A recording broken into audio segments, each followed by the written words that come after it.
Fixing your code 5 in Marvel Rival is really easy to do. First thing you do is you open up Task Manager like so, where you can actually view all of the applications. Now you can see which ones actually require the most CPU, most memory and data and so on. And you actually want to right click on it and end task if it is running too much. Now you do have to end the task for it if it is running too much, because Marvel Rival does require a lot of processing power to actually run smoothly and fix this error. And if we go over to Steam and actually go over to administrator mode like so, just right click on it, click on run on administrator, actually bring up this store like so. As you can see, we're in library right now, and under collections you want to go over to Marvel games, right click on it, go over to properties on Marvel Rival, and actually go into installed files like so, and actually just click on this option, verify the integrity of game files. This is basically verifying your account, making sure that you're not a robot. So you definitely want to do that, otherwise your account may be flagged for not being human or just not being legit.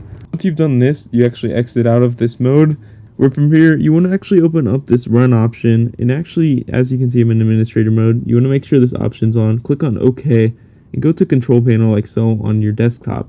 As you can see, you'll bring this up, search for firewall, and actually make sure your firewall is disabled, because if your firewall is actually not disabled, you will not be able to run this application, as your computer thinks it is something fishy. And you simply just want to disable it, search for it in your settings, and disable firewall simply like so.